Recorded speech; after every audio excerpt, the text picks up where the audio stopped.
Good morning, my friend. How are you? Hey, hello. Hello, how are you? Very Yeah, good, my very good good. friend. I'm full. Yeah, How are you congratulations doing? to you for being appointed to such an important post. But you didn't tell me Thank you very much. It just happened, and the a few news days got ago. out. So, so what area will be in charge in the foreign ministry? I think it's still a ASEAN matter. I haven't met with my boss yet. He's too busy meeting all of the I foreign see. delegation over the past several days. So we'll start perhaps mid next this week, and then Okay. but I think it's still ASEAN. ASEAN, I think that's since next year you will be serving as ASEAN chair. And that's a very critical year for you, that's to assist your prime minister in dealing with ASEAN affairs That's right. That's and your right. foreign minister. Yeah, yeah, That's right. A lot of big issues going on. yeah. So I think that's it's a good time to show your talent to your people and Thank and the you people very in this much. region. So I think today is that's it's a good chance, to show your talent also. Thank you so much for accepting my invitation for these talks. And it's good, that we have also your colleague, that Lazaro, who will be your colleagues, in dealing with ASEAN. That's Right. yeah. Well, my great pleasure, having the chance to, speak at the event. It's a very important platform to promote, relationship between ASEAN and China. So I'm more than happy and Mhm. always great honor to be Thank part of you. the conversations. And I also talked to Ambassador Wang Wentien about this event, and he's also happy about that. So he's my good friend. So I informed him that you'll be the keynote speaker, and he said that you'll be a very appropriate one. And I also talked to some of my colleagues in Jakarta. I think some of them will be our audience today. That they are also interested in your speech, and they also reminded me about our experience in Hanoi. Do you still remember when we visited Hanoi? Right. That we had a press conference. That's Oh, miss that time a lot, and I hope that we can, start going around, and definitely I will go and see you in the Philippines. yeah. I hope that you'll be visiting Manila soon, and so that I will be given a chance to see you. And so, and also our plan to Siem Reap as well. I still remember that. Yeah, your background, I've noticed your background. It's a very exciting It's background. intentional. That's right. That's I always share with my friend. That's my land of dream. That's and I still remember at the time you were proposing for me to visit, Siem Reap, and your wife was about to visit Siem Reap together to show us the kind of the night of the Siem Reap. Yeah, and The plan is still on, whenever still you okay. Great. we will take you there. So Definitely. I will negotiate with my friend Wang Wentien to see if it is possible for me to take a swap. Could be a formal visit. That's right. Yeah. Mm-hmm. And it seems that you are doing a lot of exercise. You're keeping fit. Well, I lost a lot of weight actually. Yeah. I can see you are losing weight. Yeah. Yeah, I lost around 15 kilos. Wow. Why? How Yeah. come? How did you achieve that? Diets, Wow. not eating much, Wow. and also exercises. A bit tough at the beginning, but Yeah. then get used to the routine, and then it's okay. So I feel much better now. Yeah. So maybe we need to have another forum on how to lose weight. Share your experiences. More than happy to share. It's a bit tough at the beginning, but then Yeah. my wife and I, we do it together. So it's a I bit see. tough, Yeah. but it's okay. Just eat less and not enjoying the food too much. Yeah. Okay. But it's So much better this way. Yeah. yeah. So I have been also trying my best, but I find it so difficult. You know. A lot of events, meetings, and all that. It's Yeah. difficult to control. But it testifies our resolve and resilience. Yeah. It's quite difficult to sustain that kind of efforts. I think it's because of COVID in a way. I mean, it's a positive side of it because we don't travel a lot. There are not many meeting and so on, so Right. it's easy to control the diet. But if it's normal as what we did in the past, a lot of meeting, it's very difficult to say no to food, especially when there are good foods on the table. That's right. That's quite a lot. People from diplomatic corps are doing the same efforts because of the COVID, because of the pandemic. True. But sometimes some people go to another extreme because of COVID. They stay at home and they eat every day, and it's a good time to gain weight. True. A lot of stress. I know a lot of colleagues at the ASEAN Secretariat Yeah. also face that problem. We closed the Secretariat for almost 2 years. Yeah, that's right. Very tough. Almost 2 years. Yeah. I myself need to work from home, entire time. Only go to the office once in a while. So a lot of staff facing this, stress and so on. Yeah. But I hope you cope well in Manila. Everything is going back. Yes.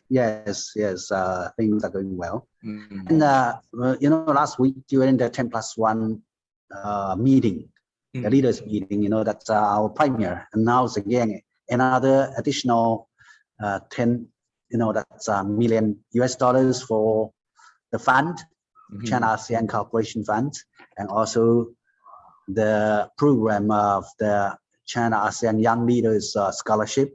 You are the architect. You were the one who, you were the one who helped me to achieve that. Without your encouragement, we could not have achieved that. So that's why I talked to my master of ceremony. I said that please mention something about this. That's your contribution.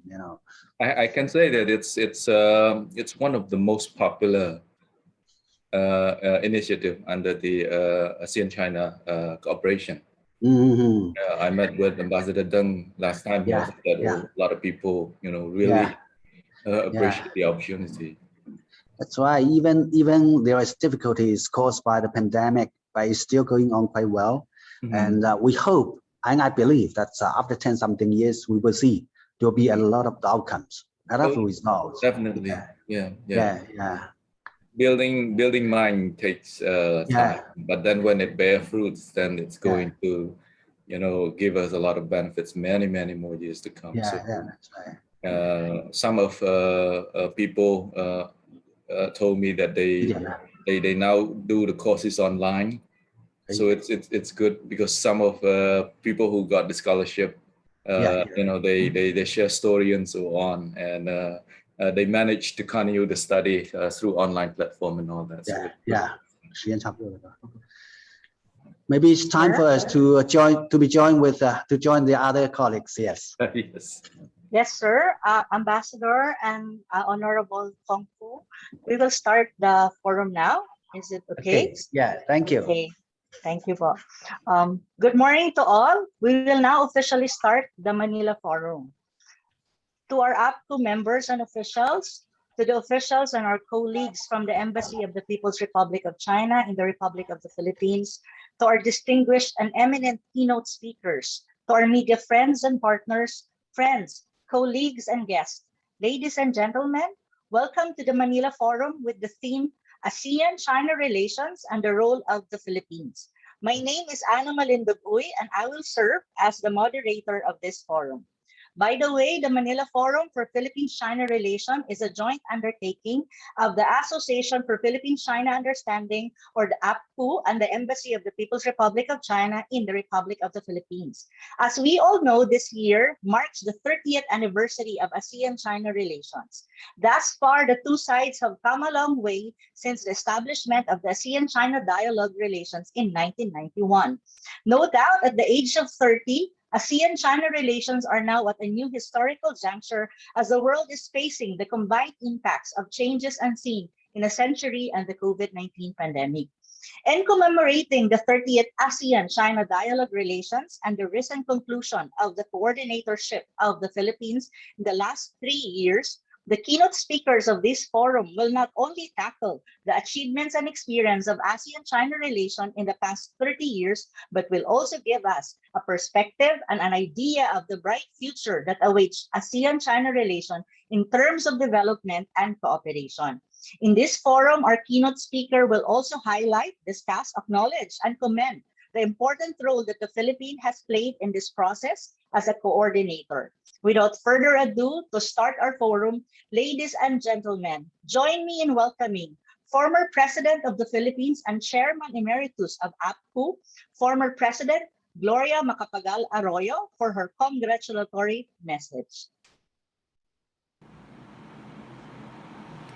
Chairman Wang, President Jeffrey, Chair Raul, and friends, congratulations to APCU and the Chinese Embassy for the third Manila Forum.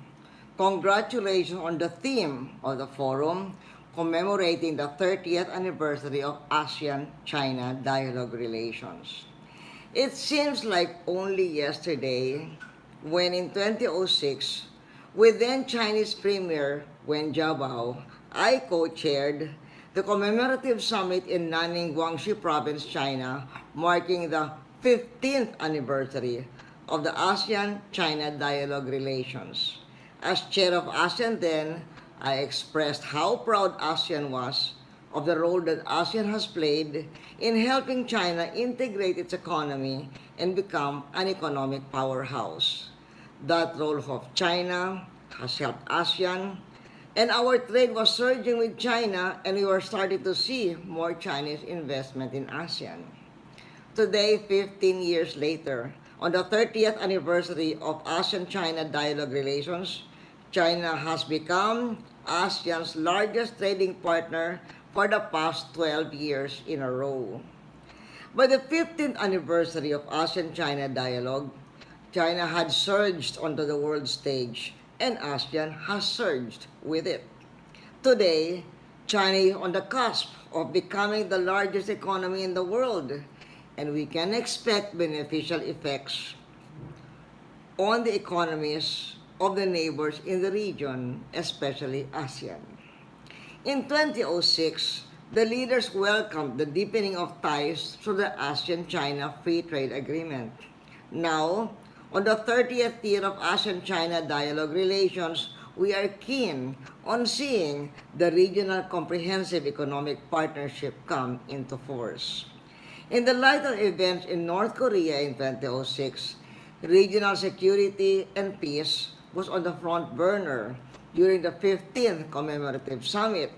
Today, in the light of COVID-19 and the global recession it caused, as China's State Councilor and Foreign Minister Wang Yi said last July, we need to put people first and deepen COVID response cooperation.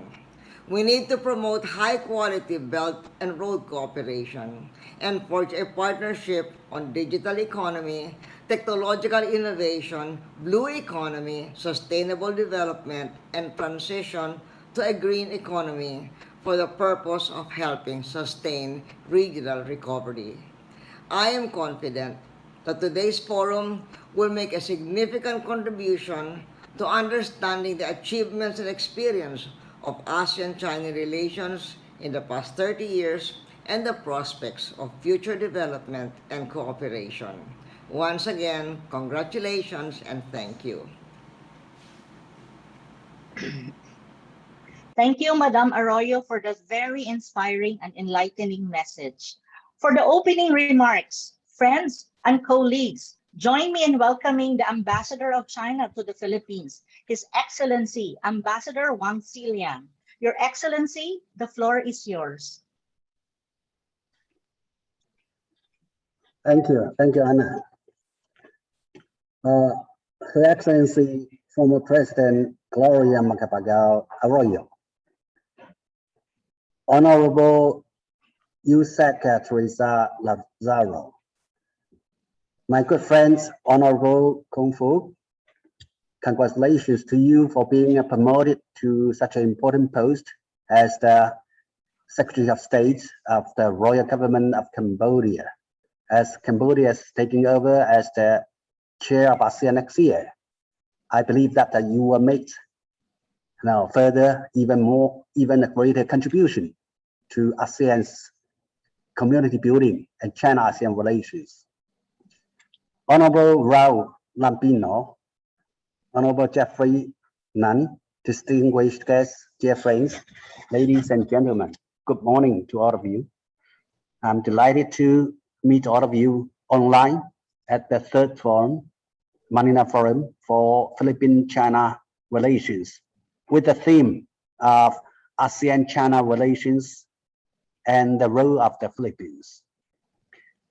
The timing and theme of this forum cannot be more appropriate while we are celebrating the 30th anniversary of China-ASEAN dialogue relationship this year.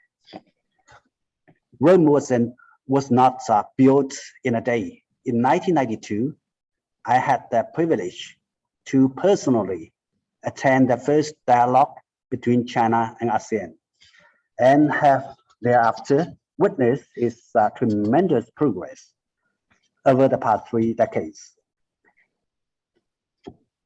Over the past 3 decades, we have taken the lead in establishing a strategic partnership. Our trade volume has grown by 85 times, making China and ASEAN the largest trading partners for each other. We jointly tackled various challenges, including financial crisis, natural disasters, and cross-border infectious diseases.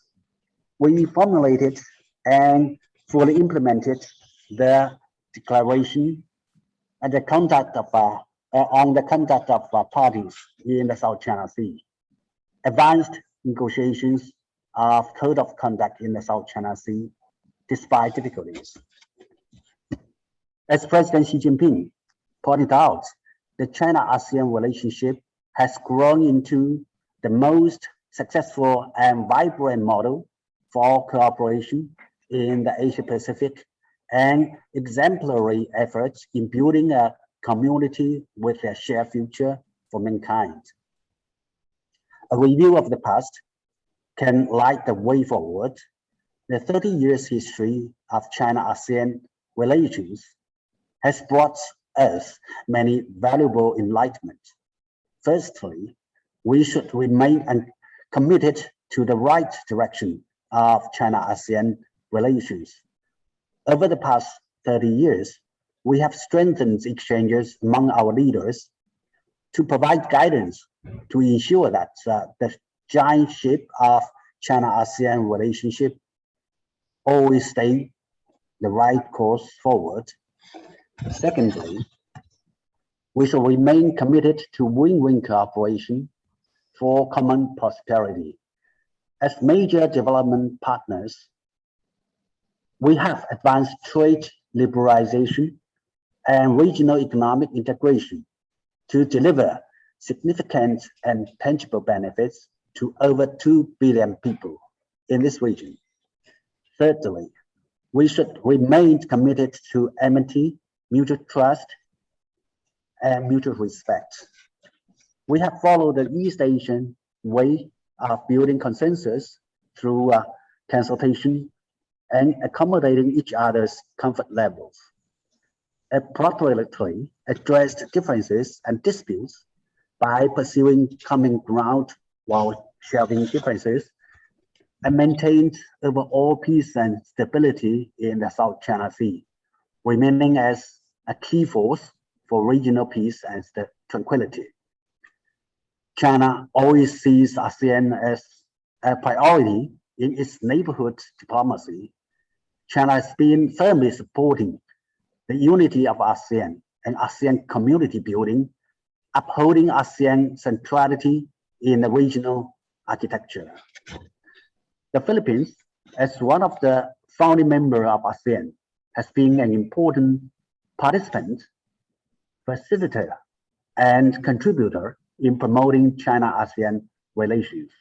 In the past 3 years, the Philippines, as a country coordinator, has played a particularly active and important role, bringing China-ASEAN relations to a historic high while laying a solid foundation and joint blueprint for the future development of China-ASEAN strategic partnership. We adopted the China-ASEAN Strategic Partnership Vision 2030 and Plan of Action to implement the Joint Declaration on China-ASEAN Strategic Partnership for Peace and Prosperity 2021 to 2025. ASEAN surpassed the EU and became China's largest trading partner last year. We worked hand in hand to promote the signing of the Regional Comprehensive Economic Partnership, which has become a successful example of practicing multilateralism in the new era. We substantively initiated negotiations of the single draft COC, negotiating text, and made positive progress, making important contributions to maintaining peace and stability in the South China Sea, and piloting the establishment of regional rules and order. China staunchly supports the ASEAN Comprehensive Recovery Framework and our cooperation in the fight against COVID-19 has achieved remarkable results. China and the Philippines have jointly initiated and co-chaired the special China-ASEAN Foreign Ministers meeting on coronavirus disease in Vientiane, and the special ASEAN-China Foreign Ministers meeting in celebration of the 30th anniversary of dialogue relations in Chongqing. The Philippines' important contributions to these remarkable achievements will be remembered by the history. During my tenure as ambassador to ASEAN, I worked closely with the Philippine colleagues and witnessed the active and constructive role played by the Philippines. Ladies and gentlemen, amid the profound changes and unprecedented pandemic, both unseen in a century, the international community is facing multiple challenges.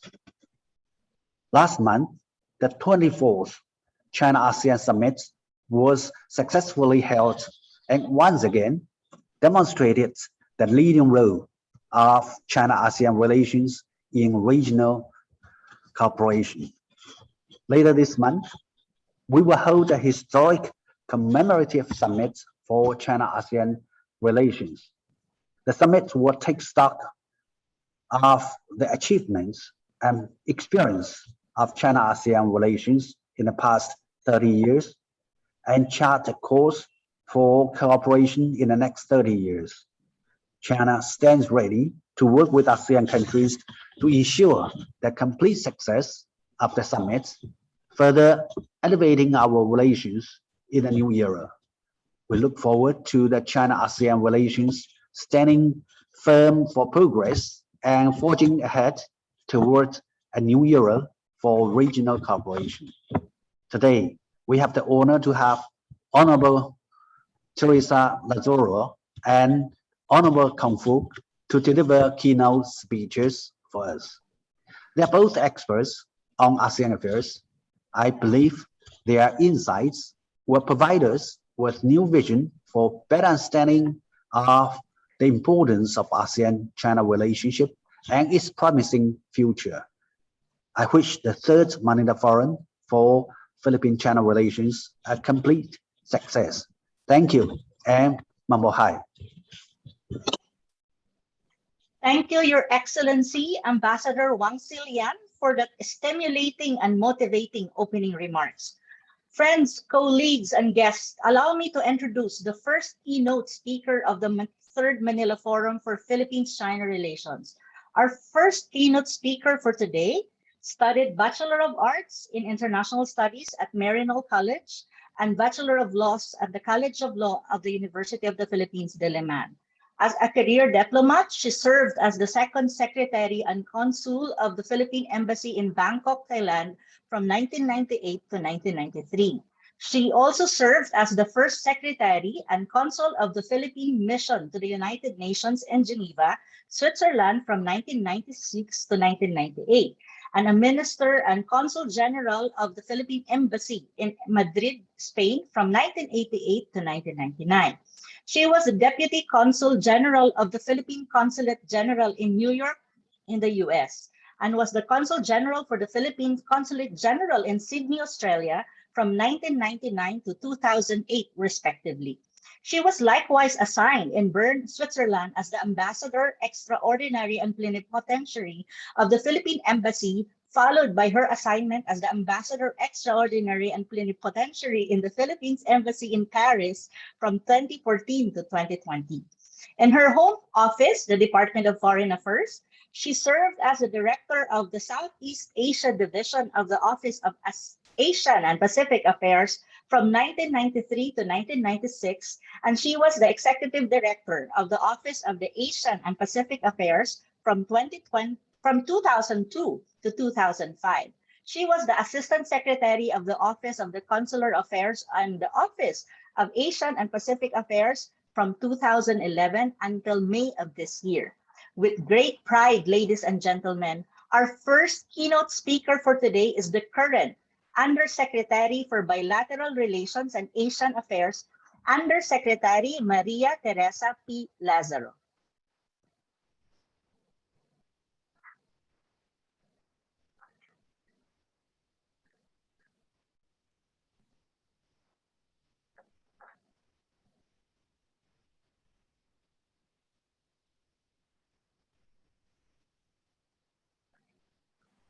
Former President Gloria Macapagal Arroyo, Chairman Emeritus of the Association of the Philippine-China Understanding, Ambassador Wang Zilian, ASEAN Deputy Secretary General Honorable Phoak, APCU Chairman Raul Ambino, Mr. Jeffrey Nang, APCU President, friends from the Chinese Embassy, APCU officials and members, ladies and gentlemen, good morning. It is my pleasure to speak in today's Third Manila Forum for Philippine-China Relations. At the outset, I congratulate and commend the Association for Philippine-China Understanding and the Chinese Embassy in their efforts to promote people-to-people ties as we celebrate this year the 30th anniversary of the dialogue relations between ASEAN and China. In my previous role as the Assistant Secretary of the Office of Asian and Pacific Affairs of DFA, I have already learned of the stellar reputation of APCU as the organization propelling the advancement of the relations between the Filipino and Chinese peoples, even before the establishment of formal bilateral relations in 1975. It is noteworthy that APCU has continued to play an essential role in promoting understanding between the two sides through the ups and downs of bilateral relations. Reflecting on ASEAN-China relations, I would also like to discuss the trajectory of Philippine-China relations in recent years, which are oftentimes intertwined. I'd like to discuss the overall Philippine-China relations. As many of us will recall, the Philippines and China established full formal diplomatic relations on 9 June 1975. However, our ties are undoubtedly much deeper than 46 years. I am sure you are all familiar with the story of the Sultan of Sulu, who traveled to China over 500 years ago and passed away on his return journey in Lazaro, Shandong province, and is buried there. His descendants who remained in China are living proof of our friendship in the early days of people-to-people exchanges. Not as well known are the ties between Chinese and Filipino patriots in the early 20th century. Dr. Sun Yat-sen and General Emilio Aguinaldo established contact and promised to support the Philippines in its fight against colonial rule. Chinese and Filipino patriots recognized the importance of supporting each other in the fight for ideals and principles. These historical links reflect not only our keen friendship, but a deeper kinship. The Philippines and China are natural friends, brought about by the circumstances of our geography and common historical experiences. In this regard, organizations such as the Association of Philippine-China Understanding are crucial in fostering improved bilateral relations through the promotion of people-to-people exchanges. Since the Deputy Secretary General will speak on ASEAN-China relations, I have decided to focus my message today on the overall relationship within the Philippines and China.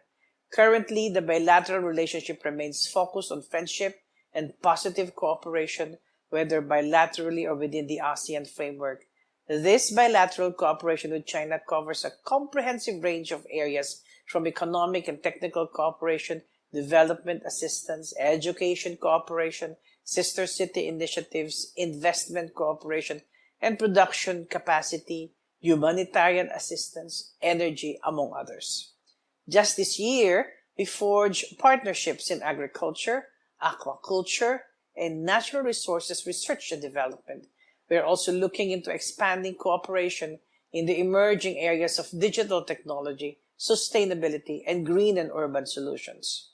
On economic cooperation, notwithstanding extraordinary challenges resulting from the ongoing pandemic, economic cooperation and trade relations remain the dynamic force that propels Philippine-China bilateral ties. China has been the Philippines' top partner for bilateral investments, exports, and imports across all crucial priority sectors. Our economies are complementary in many ways. Over the past decade, China has traditionally been one of the Philippines' top trading partners, comprising a fifth of the Philippines' total trade. An indication that we are mutually benefiting from each other as trading partners is our two-way trade, which amounted to almost $100 billion for the last 3 years. Even as the Philippine economy suffered a decline in 2020 due to the economic contractions due to the pandemic, for the first time in almost a decade, China maintained its status as an important economic partner of the Philippines, as it was our top trading partner with two-way trade amounting to $30.7 billion. For the first half of 2021, total bilateral trade amounted to $15.21 billion, with $4.48 billion in exports and $10.73 billion in imports. China also ranked as the Philippines' second largest source of investments and third top source of tourist arrivals. From 2015 to 2019, more than 5 million tourists from China traveled to the Philippines. On infrastructure cooperation, a key highlight of the relations between the Philippines and China during President Duterte's administration has been on infrastructure cooperation.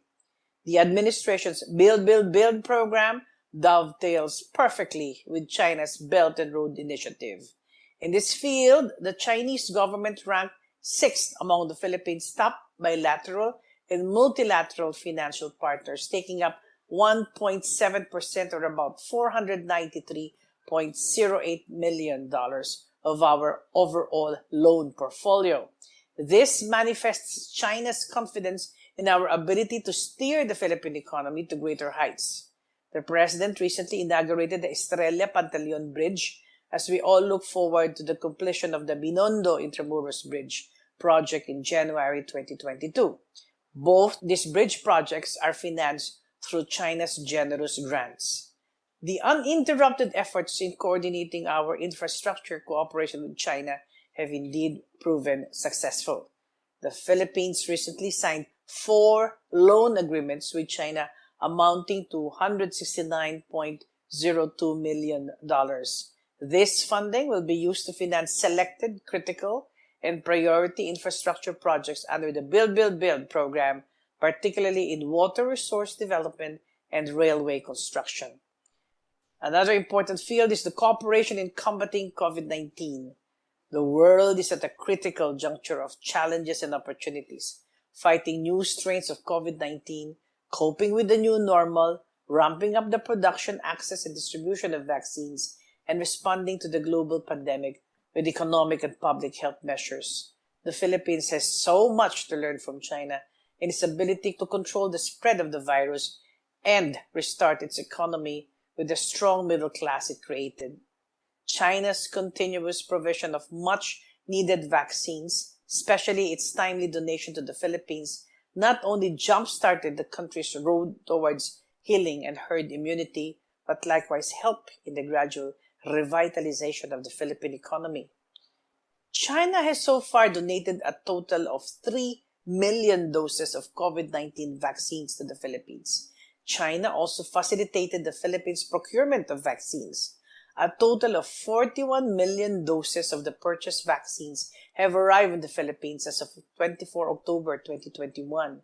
If there is anything we should realize during this pandemic, it is that China's consistent support for our efforts, be it by way of vaccine donation and facilitation in the procurement to essential equipment and supplies, to the sharing of knowledge and expertise, and in facilitating the repatriation of our nationals from China, all demonstrate the deepening friendship and mutual support between our two countries and peoples. These generous donations made a significant difference in protecting the precious lives of our countrymen, supporting our healthcare system, and mitigating the damage to our economy from the debilitating effects of the COVID-19 pandemic.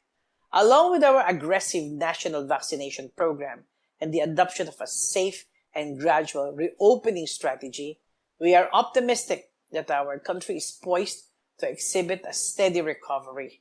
Our economic managers project that GDP growth for 2021 will be between 4 to 5%, and our economy is projected to return to pre-COVID-19 levels by growing 7 to 9% in 2022. Now I'd like to discuss with you ASEAN-China relations, one of the most active and most comprehensive dialogue partnerships. Having seen in depth ASEAN's relations with all the dialogue partners, I share the observation of many that ASEAN-China relations is one of, if not the most active, dialogue relations of ASEAN. And we owe this in big part to China's steadfast efforts, novel proposals, and constant innovations to improve all the facets of this important partnership. I'd outline to you now the notable achievements under the Philippine coordinatorship. The Honorable Deputy Secretary General Kung will share with you more information about the total ASEAN-China dialogue partnership. But for my part, I would just like to highlight the role of the Philippines in advancing this exemplary relationship. When the Philippines assumed the country coordinatorship of the dialogue relations in August 2018 and lasted until August 2021, we set out with an ambitious resolve to promote this relationship and bring its benefits to our people. Unfortunately, the pandemic quickly tempered what could be done. Instead, ASEAN and China refocused their energies on the most pressing challenge that the world faced and what is demanded of the relationship.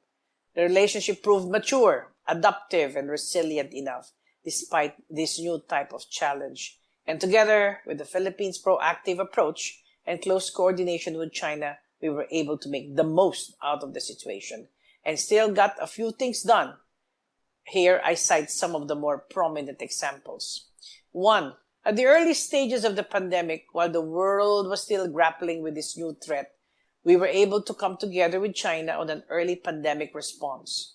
The very first meeting of ASEAN on COVID-19 pandemic response was the special ASEAN-China Foreign Ministers meeting on the coronavirus disease 2019, which was held with China in February 2020 in Vientiane, Laos.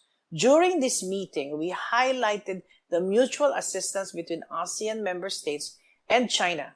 Many ASEAN countries sent assistance to Wuhan at the very first instance, and China sent back more in the succeeding periods in the form of medical supplies and equipment, sharing of expertise, and later on, vaccines. One of the key drivers of the ASEAN-China relationship is economic cooperation.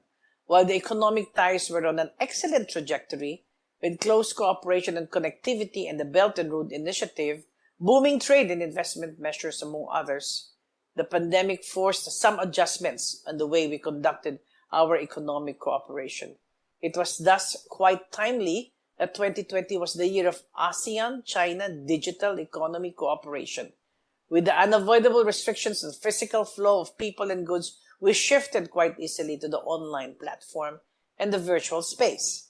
This also calls for greater cyber cooperation among ASEAN countries with our dialogue partners and with the wider world.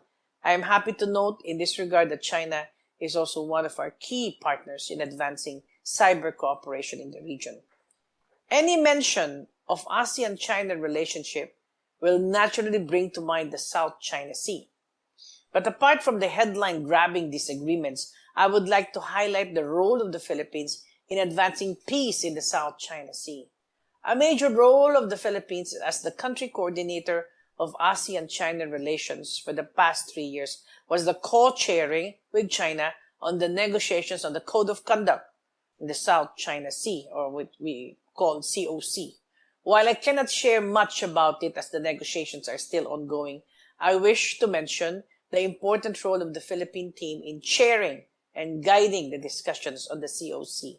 The Philippine team, led by many of my colleagues in the Department of Foreign Affairs, have been instrumental in streamlining the text of the COC, reorganizing and reclassifying the text, and in spearheading the discussions on the important issues that will define the success of the COC negotiations.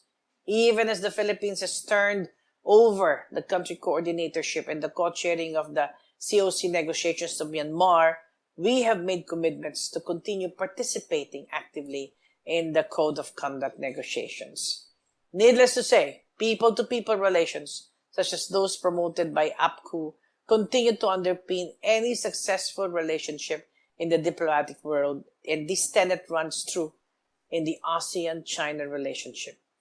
Amidst the pandemic, we have maintained our all levels of contacts across all sectors, consistent with the need for attention at the highest levels to the maturing relationship and the need to continue promoting mutual confidence and mutual trust at all levels across the broad relationship. Before I conclude, I would like to again thank APCU for organizing today's forum and for inviting the Department of Foreign Affairs to be part of today's discussions. It has been a pleasure and privilege sharing my insights with you on Philippine-China and ASEAN-China relations. I sincerely hope APCU, as an established organization, will continue to promote friendship between the Philippines and China. Thank you, and my best wishes for the good health and prosperity of everyone. Salamat po.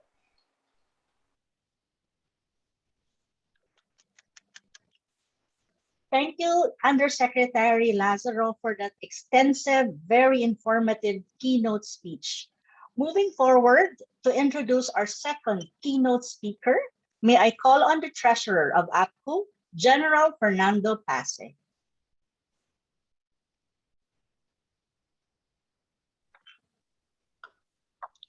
Thank you, Ms. Anna.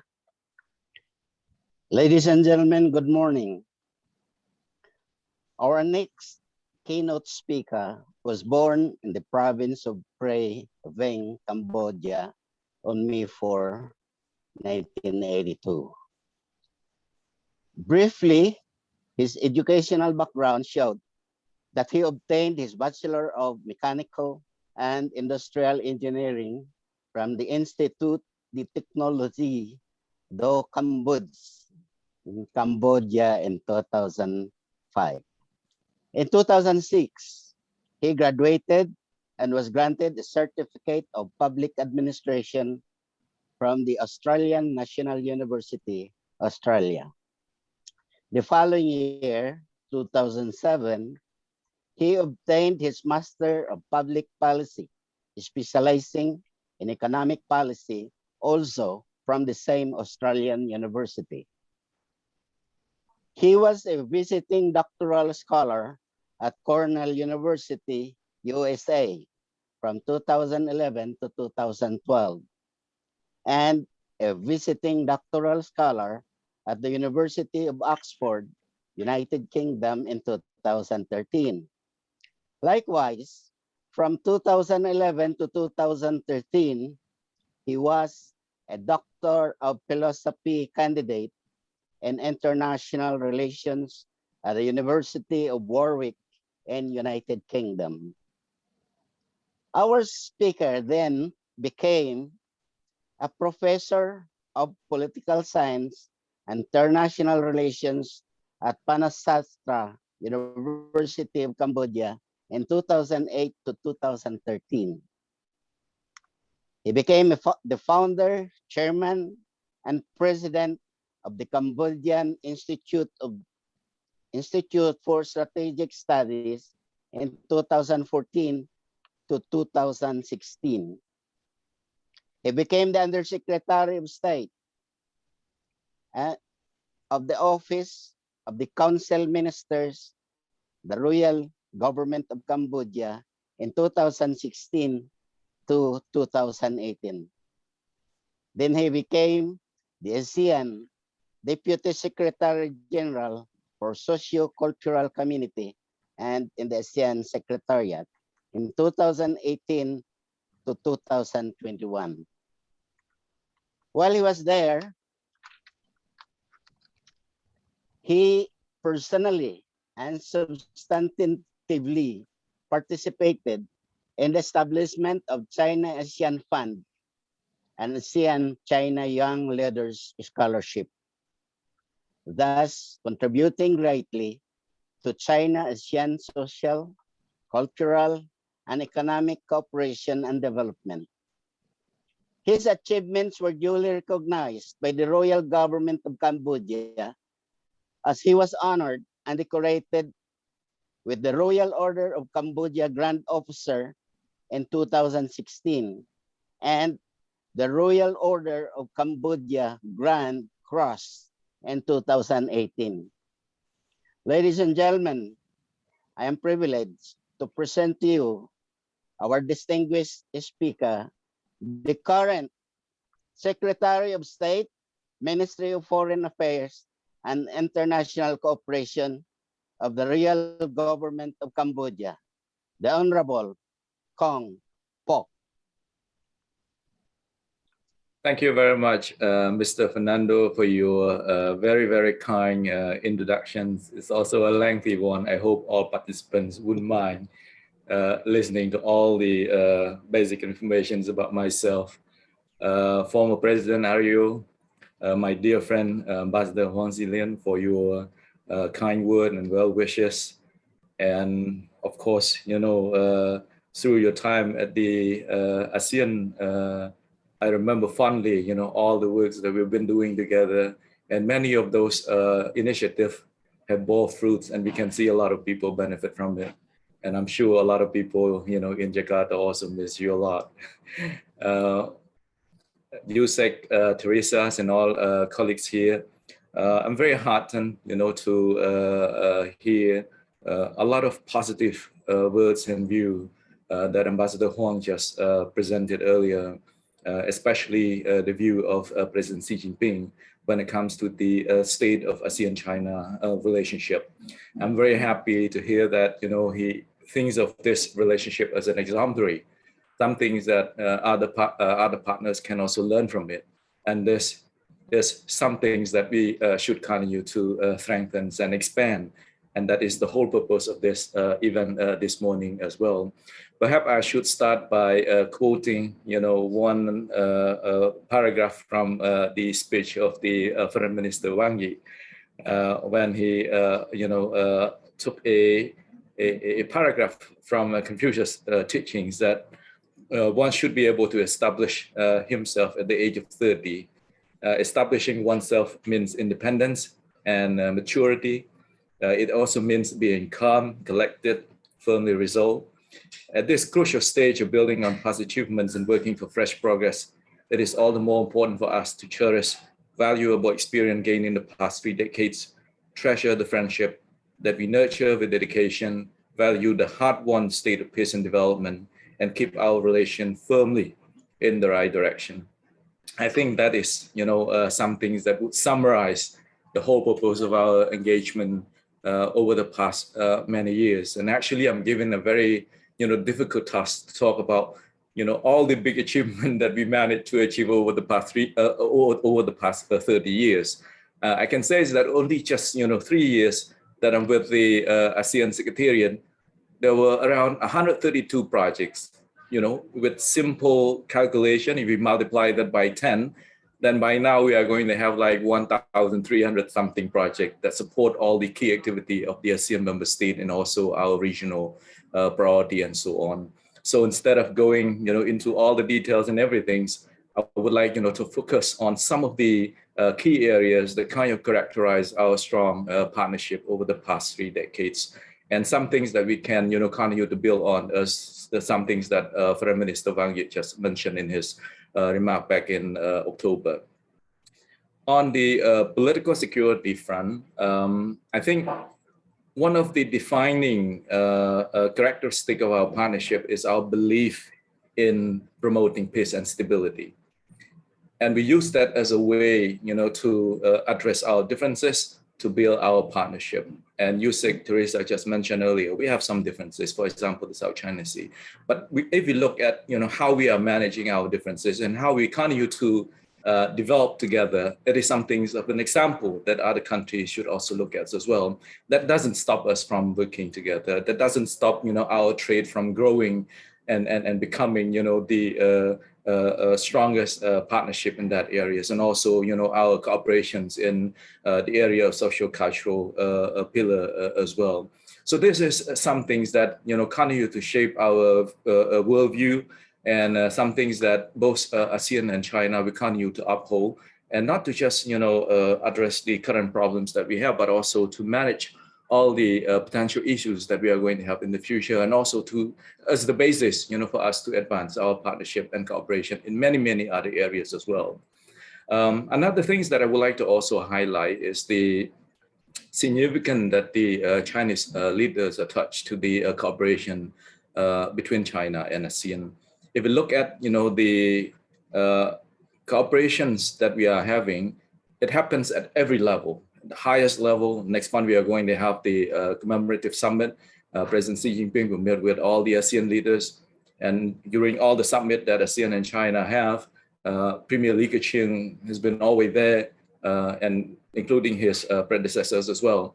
So the significance, the values that our Chinese colleagues and friends have shown to the ASEAN member state, I don't think that, it is some things that can be compared. And if you look at the experience that we are having with other partners, sometimes we don't have that high level commitment and so on. So this is some things that, ASEAN member state attach a lot of significance to. And then when we heard about, this possibility of having the summit, between our leaders and President Xi Jinping, it's just a happy moment. Everyone just, value it and think of it as it's a unique opportunity for the two leaders. For the leader from the ASEAN regions and also President Xi Jinping to exchange views on some of the most important issues that we are going to work together in many, many more years to come.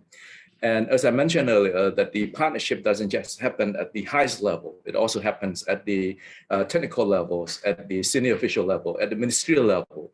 If you look at, the cooperation between our sectoral bodies in China, we always have China plus ASEAN plus China in most of the platforms. And actually, when I left ASEAN Secretariat, I told my colleague, for example, in the areas of education, there's a lot of things going on, and one of the most remarkable achievement in our partnership is the ASEAN-China Young Leader Scholarship. So perhaps it's about time for us to also have, a summit plus China. And then suddenly, when I, got the news from the ASEAN-China summit, Premier Li Keqiang mentioned about, establishing such a platform, because you look at, the outcomes of the ASEAN-China Young Leader Scholarship, and he's confident that this kind of activity, we continue to boost our partnership and also to build, a stronger people-to-people connectivity as well. So in this area, I can say is that we are going to continue to, grow together. And again, with all the emerging issues that we are facing, then such a comprehensive and deep partnership will continue to support, both of us in navigating, through this turbulent times and working together to address all of these matters. Now, when it comes to addressing all of these challenges together, ASEAN and China, share the common view that we believe in multilateralism. That is the way for us to manage all of the issues that we are facing.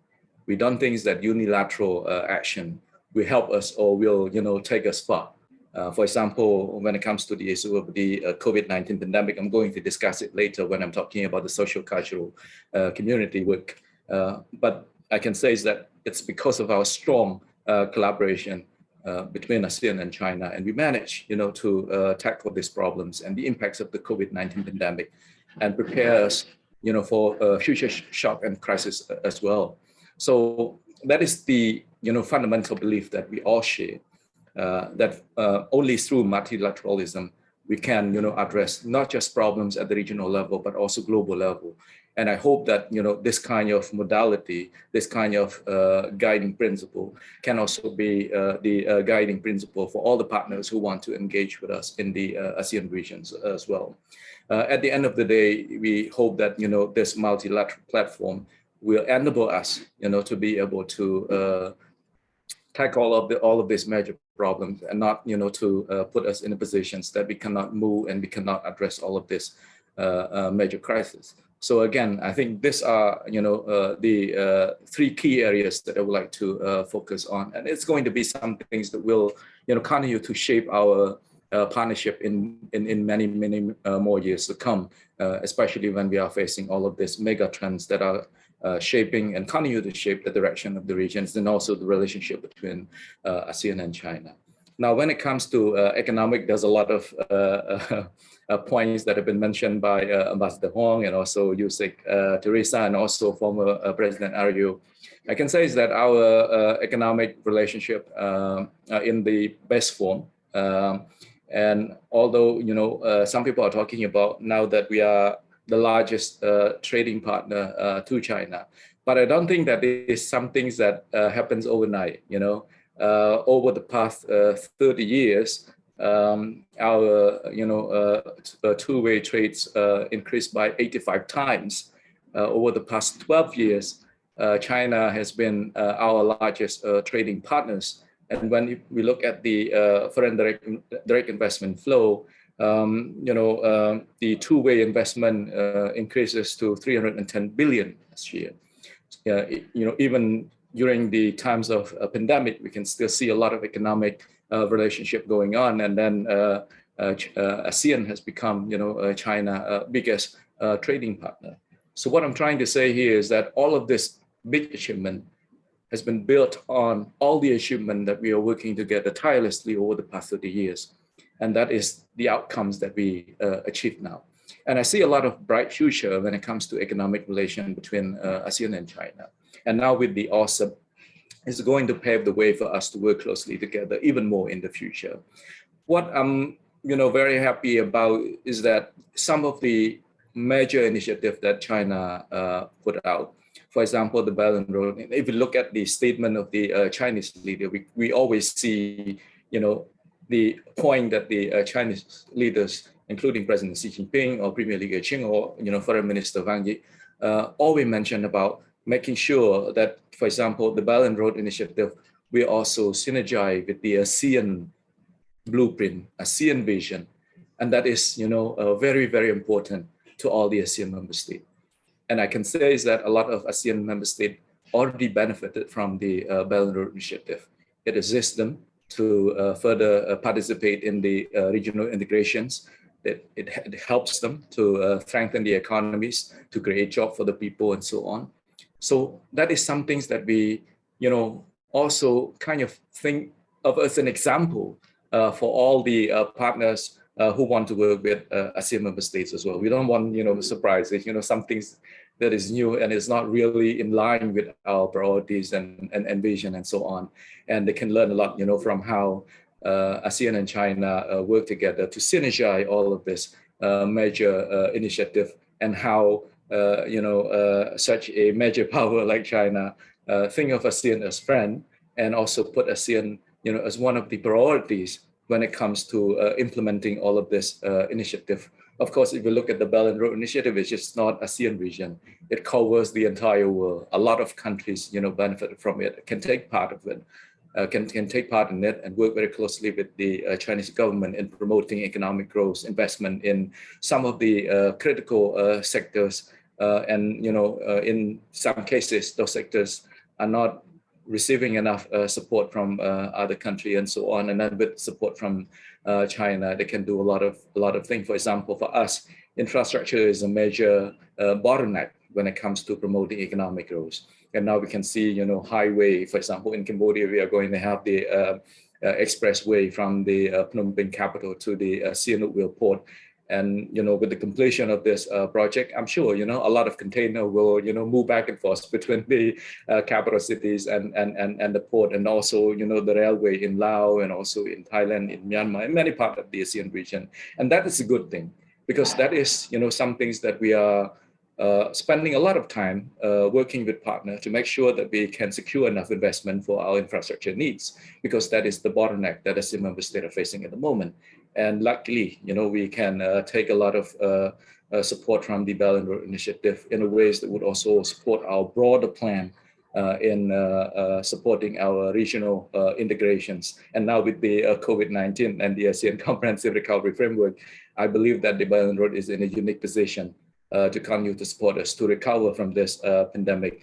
And that is some things that I think is very clear, when there's such a discussion between ASEAN leaders and Chinese leader, and the same things that was happening during the ASEAN-China summit when Premier Li Keqiang attended the meetings as well. And I'm sure, they've been talking a lot about how they can work together to recover from this pandemic. Now, when it comes to the new areas of cooperations, former President Arroyo also mentioned about, green economy, the same with Usec, Theresa, digital economies and so on. I can see a lot of strength in this economic partnership. Last year, China designated as the digital economy year. And given the rapid progress in China in this particular sector of the economy, I believe ASEAN member states can benefit a lot from it, especially countries that are still developing, this sector. It's not a big surprise if you see all of this, big company coming from China investing in the ASEAN region, all of this electronic devices, all of this, highly added value products that are available on the ASEAN market and so on. And that is a positive development. And I just hope that we continue to work together in these areas. And we should approach these areas through a multilateral cooperations instead of, taking actions that would, undermine the prospect of this particular areas of our economies, because there's a lot of potential. That's the future of the regions as well. That's the reason why we put out the 4IR, consolidated strategies. Even in the ASEAN Master Plan on connectivity, it's also a big chunk of the strategy itself. And ASEAN member state cannot do it alone. And we need a strong support from a partner like China to really, move this forward. At the same time, there are also new areas of economic operations as well. For example, green economy. China now is, if not the biggest, is one of the biggest producer of renewable energy. And the ASEAN region is also moving in that directions as well. If you look at the new commitments that are put forward by the energy sectors, they want to do a lot more on that front. They want to phase out the coal plant and make use of more of the renewable energy. And given the expertise, advanced technologies that China has developed over the past years, I think those cooperations can be extremely useful for ASEAN countries to move toward a more, sustainable future And again, just recently, President Xi Jinping mentioned about, that the Belt and Road Initiative will focus on a more sustainable source of energy. And that is some things that ASEAN member states need to work very closely with China, and how we can, benefit from this new way of investment, so that, it can also support our blueprint, to move from dirty energy to clean energy. And I can see a lot of potentials in that areas. And another area which is also related to this is the electric cars and all that. When I visited China, I've been always impressed, on how many of these electric cars are available on the street. A lot of buses are now also operated with this new form of technologies and energies. And I'm sure in the coming years, 5 or 10 years from now, this technology will be widely adopted in the ASEAN region as well. So I think it's about time for us to really discuss on how we can cooperate and advance these areas, and taking advantage of the advancement in technological development in China, especially the major companies that are working on this latest technologies, and how they can work with the company in the ASEAN region, so that we can put ASEAN in a more prepared position to embrace all of this new development and take advantage of it. Otherwise, we are going to be left behind with all of this new development. And again, the same as China, we are also committed, working toward carbon neutral. But we have different date because we have different capability and so on. President Xi Jinping said that China is committed to achieve it by 2060. And actually, China has started doing something about it already. And I think there will be significant progress in these areas in the next 5 or 10 years. Normally, we put in place policies, but it's going to take time before we can see a lot of progress in this area. But on this issue, I hope that we address the problems through collective efforts and multilateral cooperations, instead of saying that this is the country that is producing a lot more than the others and so on. And it's also important to look at how we are polluting the world in per capita terms as well. Developing countries are still struggling. And if we are adopting the same standard, then it's going to be extremely difficult. Of course, in total number, we produce quite a lot.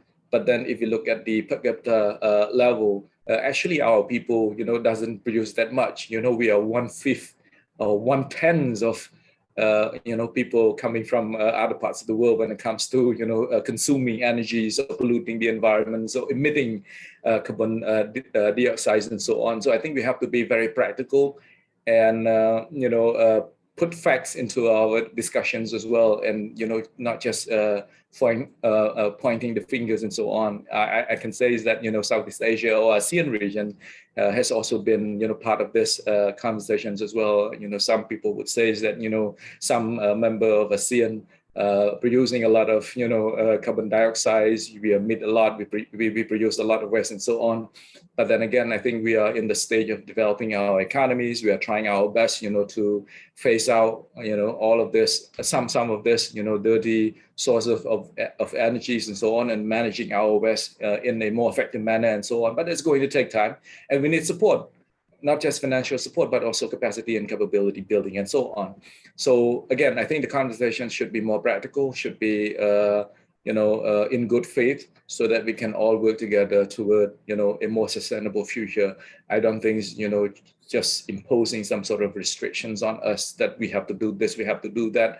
It's not going to be possible because although we are having some of this problem, it doesn't mean that we are not caring about the planet. It's just that we are going to adopt different ways of addressing all of these issues, especially something that is happening at the national level. At the regional level, we also care a lot about this as well. So when it comes to this new type of economies, ASEAN is also transitioning toward it.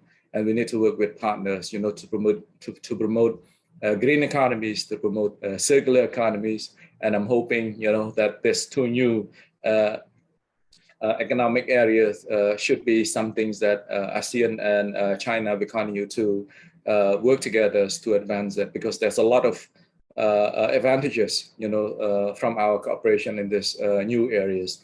Now, it comes to my area of expertise. Again, I'm the former Deputy Secretary General for Social Cultural Communities, so I would prefer to talk a lot more about this. But then again, I'm given the task, to talk about the relationship between ASEAN and China in its totality. So I now would like to also discuss about some potential areas that we've been working together over the past years, especially in overcoming the COVID-19 pandemic. I was just in the middle of the first phase of response to COVID-19 during my time as the DSG at the ASEAN Secretariat. When we first received notification from our Chinese colleagues, we started the conversation straight away. And I can say that our Chinese friends have been very swift, cooperative, and responsive to the request of support, from the ASEAN member state. Just days after the notification, when we established the communication line, the experts from both sides have been in contact, in regular contact, because it's a new virus. We don't know much about it, and I'm sure our colleague in China at the time were also trying to understand more about the genomic sequences, about the nature of the virus itself, the characteristic of the virus itself. And then we continue to have that conversation during the early stage. And I think it was very helpful for ASEAN member state to put in place a lot of practical solutions. While at the time, our Chinese friend was still battling the spread of the COVID-19 in Wuhan.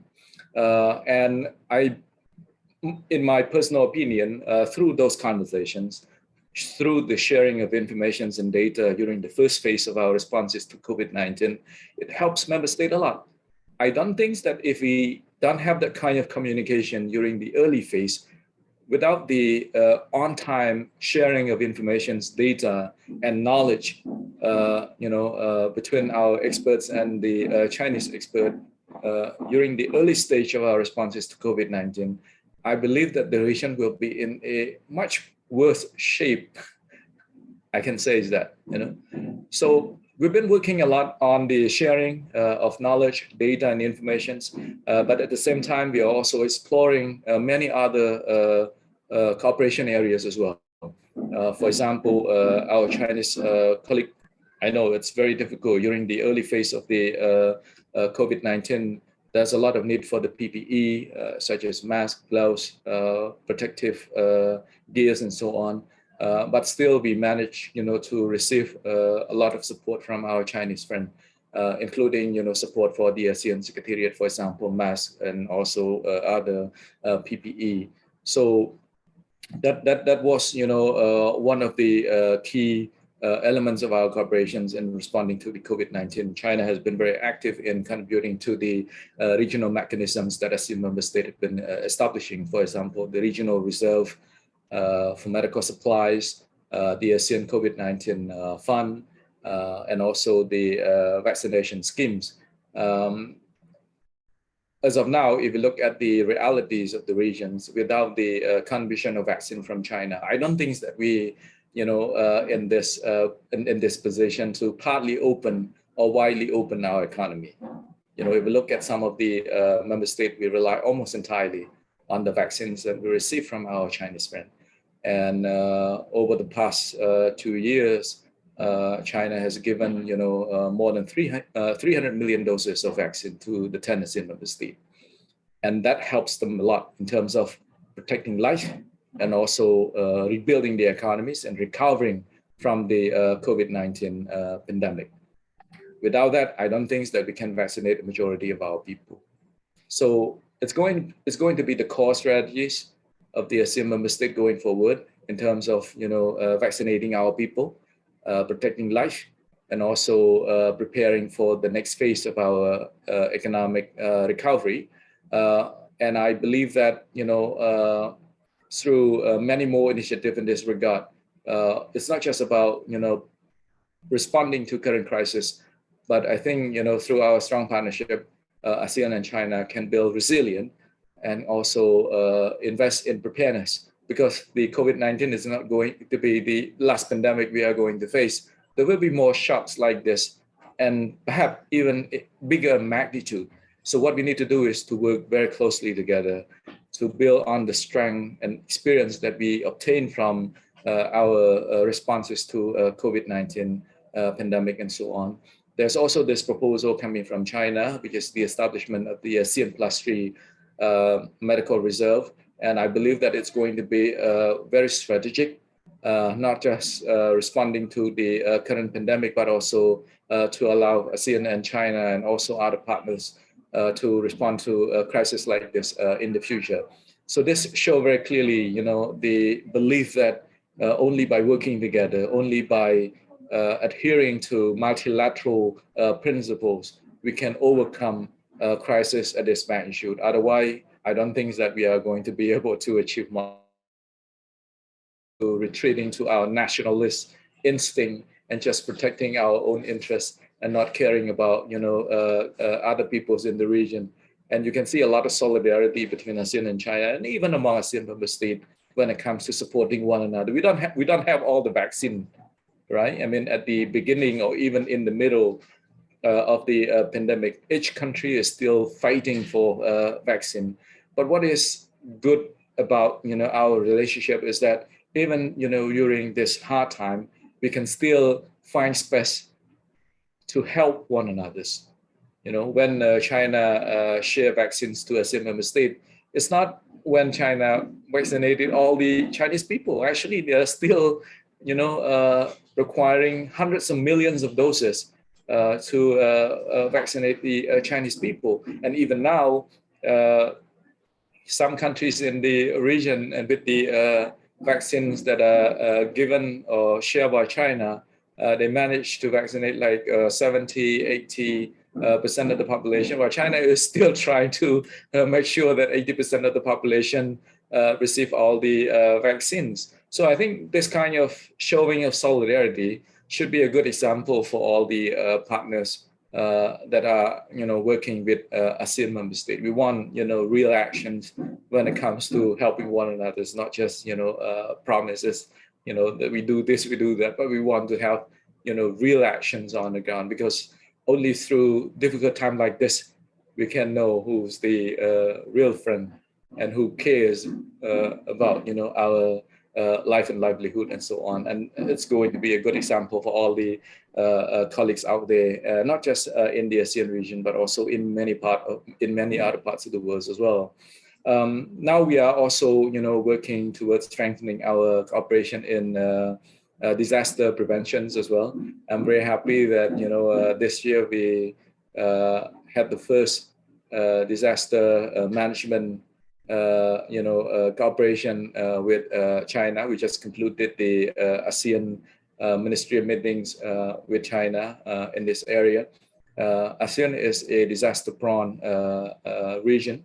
The Philippines, it wouldn't be a big surprise if you hear that there's a cyclone on its way to the Philippines and so on, or there's an earthquake in Indonesia, or there's a flood in the Mekong region and so on. So through this partnership, I believe that we can do a lot more together. Now, this is all related to building resilience, building preparedness, and assisting ASEAN member state, to respond to all of this crisis and shock in the future. Now, when it comes to human resources development, China has been a very active partner as well. And again, it's very nice of you, Ambassador Huang, for saying that I'm part of the, this very successful initiative, the ASEAN Young Leader Scholarship. This is the backbone of our future. The young generations will take a lot of responsibilities and roles going forward, and they cannot do their job if they are not equipped with all of the skills, knowledge, and experience. So through all of this, partnership, we can make sure that our young people are in the best position to benefit, but also to contribute to the community building process. And now with the interest of our Chinese colleague to establish the senior official meetings on education, I believe that there will be a lot more cooperation in this area, not just the scholarship that we successfully implement together over the past 3 years, but also many other key projects that have similar characteristics or can produce the same kind of outcomes, like the ASEAN Young Leaders Scholarship will be in the pipeline. And I'm confident, when it comes to this area, we can do a lot more. There have been 200,000 students coming from ASEAN and China studying in each other country. It shows, how deep our relationship, how wide our relationship. Every time when I visited China and have an opportunity to go to the universities, I always see, students coming from ASEAN member state. It's not a big surprise. I remember one time when I visited Wuhan, the universities in Wuhan, and there are also a lot of students coming from ASEAN country. Not just in the major capital like Beijing, Shanghai, or Chengdu, or Guangzhou, but even in many other parts of China, there are also students coming from ASEAN member state as well. And I believe that when they are there, it is not just about obtaining education or obtaining skills. They have the opportunity to appreciate the culture, traditions, and people. What I love the most, but this is only my personal experience when I visited China, is to, immerse myself in the richness of cultures, traditions, and also to be engaging with the people, or we go to the villages, understanding about the way of life. And actually, that is some things that I think we should continue to promote, should continue to build. And by having such deep knowledge about one another, it's going to help us a lot in terms of managing our differences, and also further promote our strong friendship and relationship. There's so many things that we share. The similarities that we have, and all the foods and everything. So those are the things that will connect us even better than all the policies that we put in place sometimes. So I believe that would be some things that our young people will continue to benefit from all of these schemes, and they're actually benefiting from it already. Some of the people, after they go to China, learning about the culture, the people, the traditions, the food, the history, and so on, and they return to the regions with amazement. They never know that there's such, close connections, the rich history, and the ways that people treat you, and so on. So all of this, I think, will be extremely useful, and it's going to be part of our future cooperation when it comes to education, people exchanges, and so on. And when it comes to people exchanges, each year prior to the COVID-19 pandemic, of course, around 65 million people visiting each other's countries. And that's a good thing. And more of our people going to China, and more Chinese people coming to the region. That way, we will understand each other better. And that way will help us to build our relationship even stronger.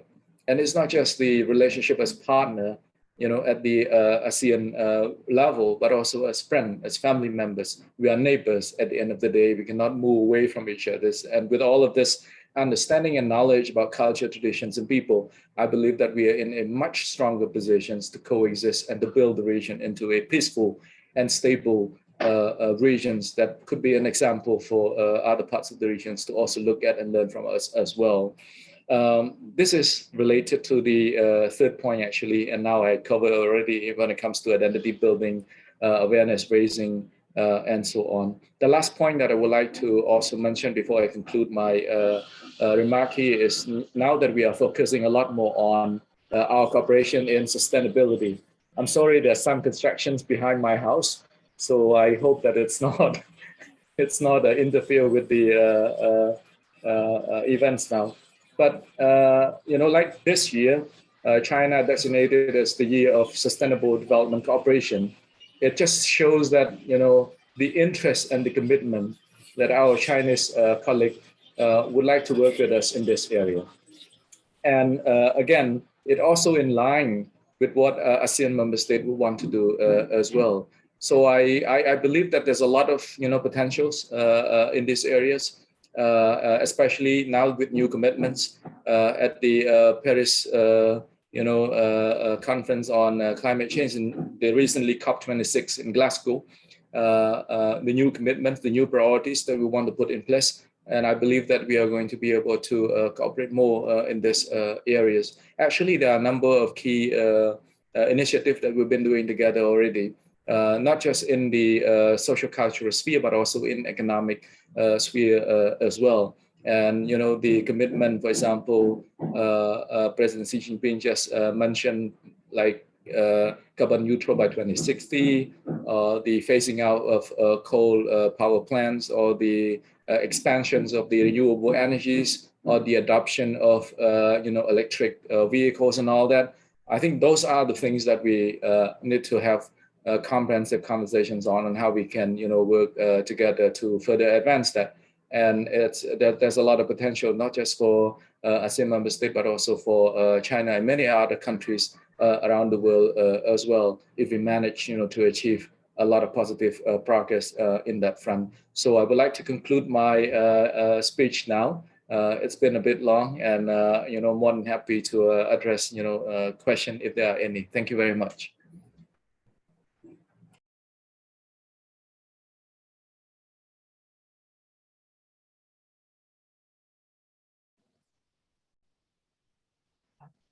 Thank you very much, Your Excellency, Honorable Kung Fu, for that extensive, informative, very enlightening. Actually, I've learned a lot from just listening to your keynote speech. So, ladies and gentlemen, we move now to the second part of our program, which is the open forum, or the question and answer. So, Honorable Kung Fu, I have the first question. Can you hear everyone? Can you hear me? Yes? Okay, thank you. Okay, let me read the first question, sir. China and ASEAN have fostered practical cooperation on curbing the spread of COVID-19 and accelerating economic recovery. How can this cooperation be strengthened further, and why are ASEAN-China relations and cooperation so important in the post-pandemic era? But thank you very much, for the question. I like to, focus on three major parts as part of my answer to this question. Firstly, tackling COVID-19 pandemic is still, our key cooperation area, because we are not yet out of this pandemic yet. And I can say is that, the cooperations that we are having at the moment is in its strongest form, not just in terms of building capacity capability, ensuring supply chain of all of this necessary PPEs, but most important of all is the vaccine support coming from our Chinese colleagues. Although some member states manage to vaccinate a large majority of the people, we are still facing this problem that some of our member states are still lagging behind. They are not yet at the levels that they are comfortable or they are safe when it comes to reopening the economy and so on. So there's still a lot of needs when it comes to more vaccine to vaccinate people. The best strategies that we have at the moment is to vaccinate as many people as possible. And I think some of the member states will rely heavily on our Chinese friends, when it comes to obtaining all of this vaccine. What's good about this is that ensuring ASEAN member state having enough vaccine is also the core strategies and priority of China. And that is the good things. And that is the reason why I think we continue to have this strong partnership throughout these difficult times. And you can see the continuous flows of vaccine to the regions, to the member state, several millions here, several millions there, and that helps the member state, to speed up the vaccination programs and so on.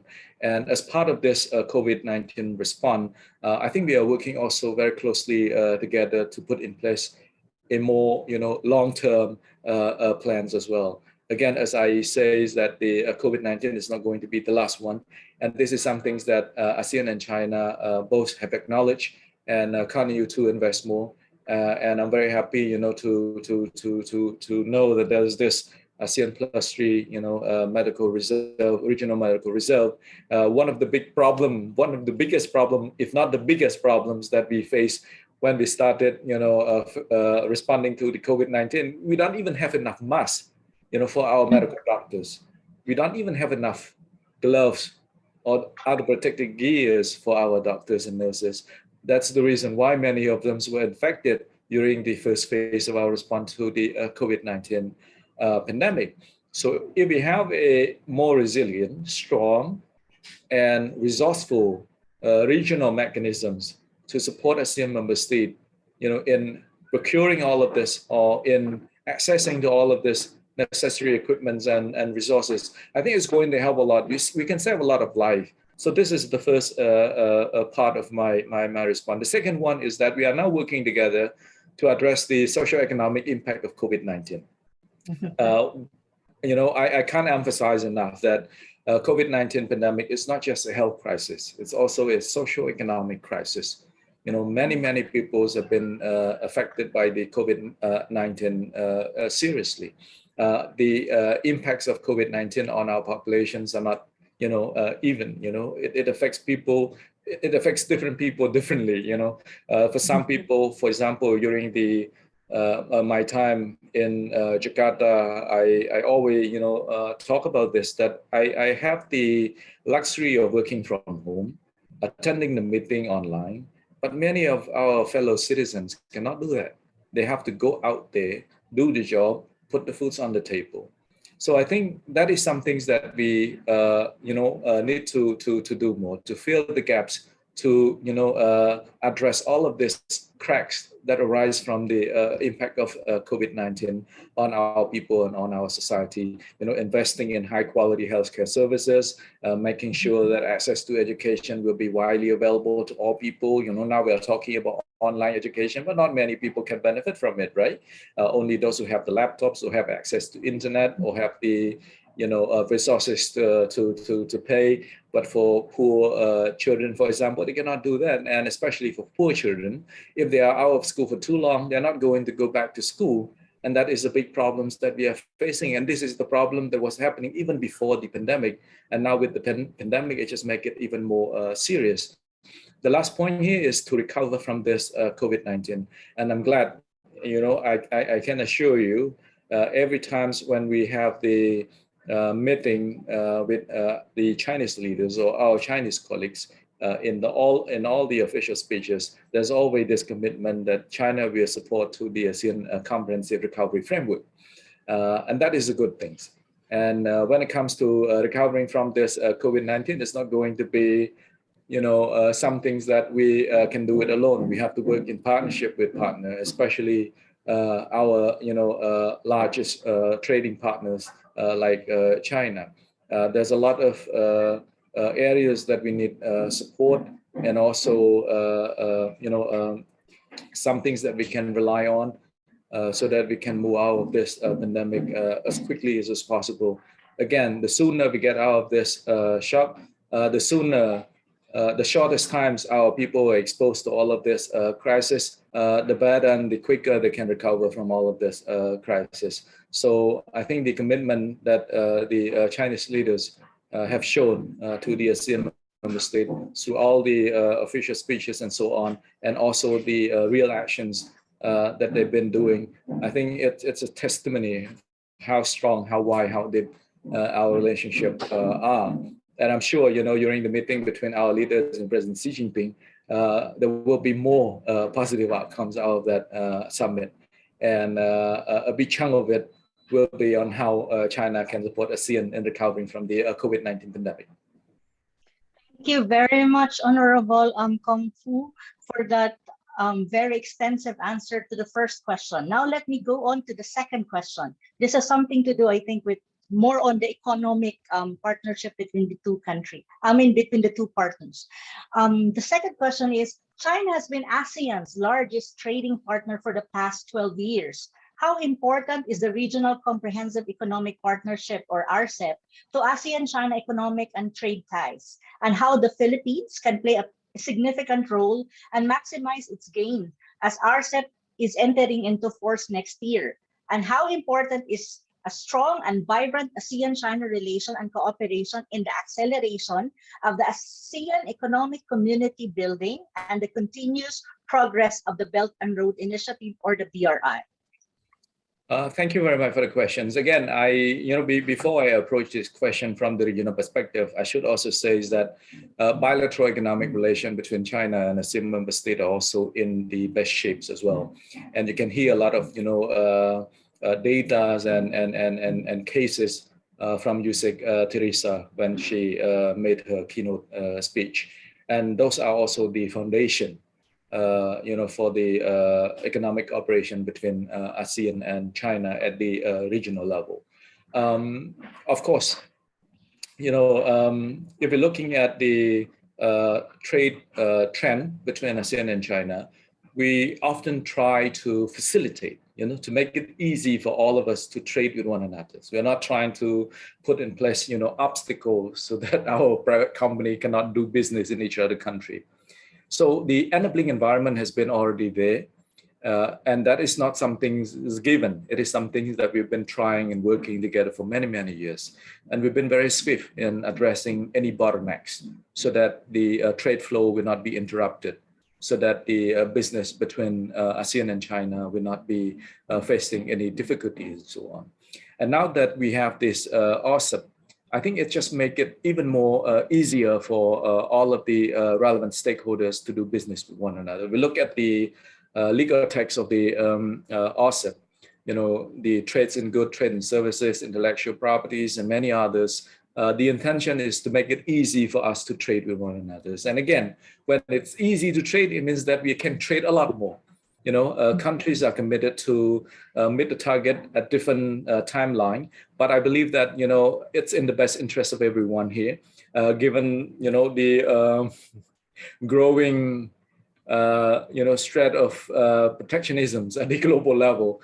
The ASEP is a good example to all of the other countries that through integrated, globalized, multilateral trade, everyone will be better off.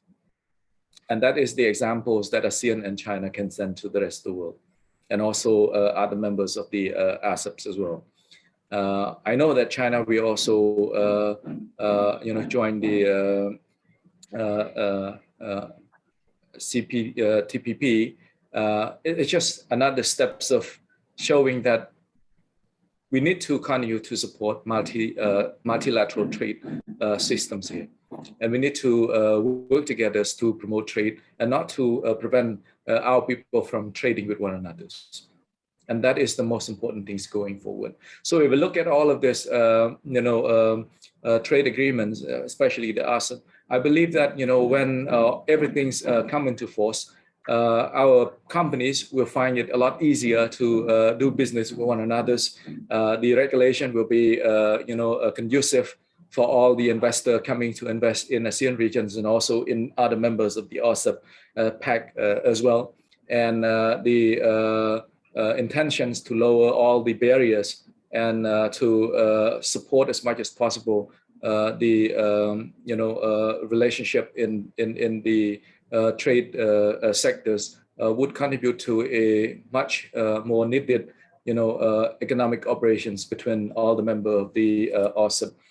When it comes to the BRI, as I mentioned earlier, I believe that, and that is some things that we can see from all the commitments and the speeches of the Chinese leaders, for example, is that it's going to be adjusted in a ways that it can also support ASEP and all others key areas. I don't think that BRI is a rigid kind of mechanism. It's a flexible mechanism that would allow all partners to work together to take benefit from it and to make use of it to further advance other key priorities. So if, for example, there are areas that require support, as part of the implementation of ASEP, especially for the ASEAN member state, I think BRI can play an important role to fill the gap to support all the ASEAN member states to really be able to benefit from this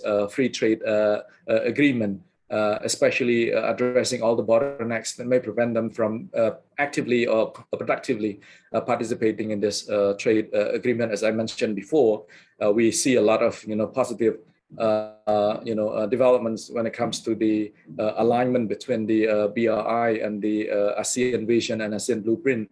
And I believe that BRI will continue to play that positive role when it comes to the implementation of the RCEP, especially in its support for the ASEAN member state in taking full advantage of the RCEP, because not all the member states are at the same level. Some may require different support, to make sure that they are in a strong positions to engage in this trade relationship with all the members of the RCEP.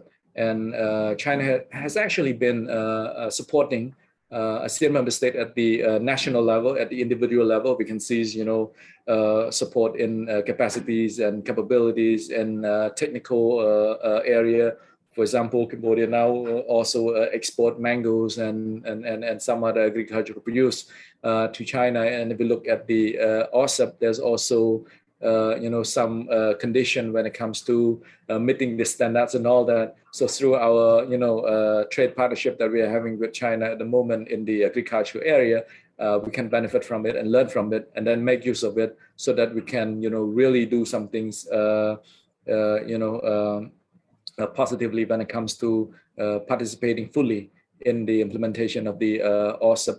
So again, the support are happening at different level, and for poor country, for latecomer ASEAN member state, I think they need a lot of support, and BRI is going to be one of the biggest source of support that they are going to go to. And I believe that is some things that in line with the intention of our Chinese friends as well, to really make use of BRI to support ASEAN member state so that we can prosper together. I think this is the shared destiny we are talking about. Thank you, Your Excellency. I will ask the third question, sir. The third, it's like this. This is something to do, I think, with the strategic opportunities between the two partners. So the question is, what do you think are the mutually recognized strategic opportunities of the ASEAN-China relation now and in the future for common development and prosperity? In what way do you think the Philippines can help and play a significant role in enhancing cooperation, communication, and exchanges between China and ASEAN to further promote, enhance, and strengthen ASEAN-China relations?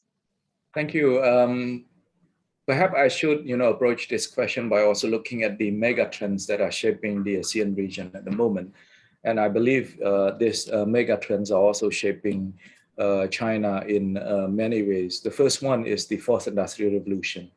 Last year, we adopted it as the year of digital economy. I think that is the acknowledgement of how, technology, automations, innovations have affected us in many, many ways. And for ASEAN region, we are, working toward adopting the consolidated strategies on the 4IR. And I believe this is some things that China has been also facing. But I also believe that China is in a much better position to, tackle the challenges and actually to benefit from this new development as well. So this area, I think we are going to continue to explore together on how we can, leverage on technological advancement of our Chinese friend, and then make use of it to also prepare ourselves to, weather the impact of the fourth industrial revolution and also to benefit from it. A lot of talk about it, the loss of job, robot will take over, artificial intelligence will, make our knowledge or skills obsolete and all that. But I think, what is happening in China at the moment, actually they can coexist, right? I mean, for example, in the quarantine facility, China use a lot of robot. It helps, the nurses and doctors from being in direct contact with people. So this is how technology and people can coexist. And given the, advanced adoption and usage of all of this technology in China, I think we can work together toward that and together. Another mega trend that is also shaping us is the demographic change. ASEAN region is also aging very quickly. only just several years ago we were talking about that we are very young, a lot of youth and so on, and now we spend a lot of time talking about, oh, we are getting old, how we are going to cope with that and so on. That's the reason why you look at the themes of the ASEAN Chair this year. We care, we prepare, we prosper, we care here. It also refers to the caring society. It also refers to the aging populations, how we are going to put in place measures that will support our old persons. And here it's not just about empowering, but also making sure that they age productively, actively, so that they can also contribute to the social development, economic development to a larger extent. So I believe that in this area, ASEAN and China can work together a lot. China has been putting in place a wide range of policies to tackle the problems. And here it's not just about supporting our older populations by providing them assistance or creating a job opportunity and so on, but also preparing our young people for such a economic situation in the future, because again, the numbers of people who will support older people will decline over time, when you have more older people, and the fertility rate is also declining, and so on. But we are not yet at the crisis level. I think it's good that we have these conversations now, and that we have the opportunity to partner with our partner like China to address this problem. I think ASEAN is in a better position to address these problems, effectively. The third trend is the climate change, and I think I've been talking a lot about this already. It's not just about the impact of climate change on our biodiversities, on our societies, and the crisis, the disasters that we face. But here it also presents opportunity, right? I mean, we're talking about green economy, we're talking about circular economy. There's new, financial instrument for all of us to use to address climate change problem and so on. And now China has invested heavily in these areas, and the Chinese leaders also, have made a lot of commitments to transition the Chinese economies to a more sustainable and green economy and so on. I think we can take advantage of this developments and work with China, and how we can also learn and at the same time participate in such restructurings of the economy and so on. We see a lot of positive development in that direction already. It's just that I think in the coming years, we will have a lot more cooperation in this area. For example, renewable energy, electric vehicles, sustainable consumption and production, circular economy, and all that. So those are the key areas that I think we are going to continue to explore together. My last point on this is the pandemic. It is something that, when we tend to underestimate it when it happens and overestimate it when it happens. When it doesn't happen, we always underestimate it. But when it happens, we always overestimate it. It's the kind of situation that we are always in. And it is also some things that we can easily forget. Now we are talking about COVID-19. I'm not sure, when we overcome it 3 years later, then perhaps we don't talk about it anymore, and we wait for another crisis to come to us. So in terms of, putting in place long-term plan to tackle the pandemic, I think it's in the right directions. ASEAN and China have been working very closely on this. At the same time, I think we also look at opportunity that arise from the pandemic as well. Although, for example, the adoption of digitalizations presents some challenges. The good thing about it is that it is something that is going to take like 10 years for you to put in place digital education. But now you only put it in place only a few months' time. So that is some things that we have to also, think about. And also online platforms, e-commerce, and so on. There's a lot of new ideas. I think in the past, for example, if I want to buy some traditional snack here in Cambodia, it's very difficult for me to go and find it. But now I just, use my phone and I try to type the name of that foods, it just pops up, and then I just order it online, and people will deliver, to my house. It is some things that I cannot do it in the past. I can get fresh fish from the northern part of the country. They do this live, what is it? They have the live platform, and they show all of the product and everything. Then you just look at it, and then you can also buy it, and the next day they send all of this fresh fish to you. So this is our opportunity, and I think they can benefit a lot from China. This one, I have a very strong belief that our e-commerce platform can learn from China.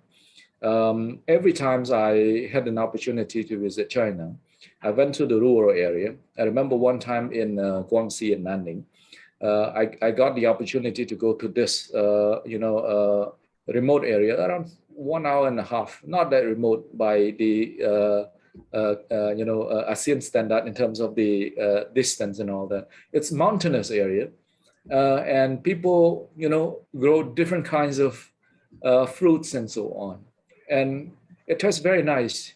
And my wife asked them, how can we buy some of it? It tastes very nice and so on. And then the owner of the farm just told my wife, oh, you can just go to my online platform, and if you want to order something, you can order it. And that was a mountainous area, villager doing all of that.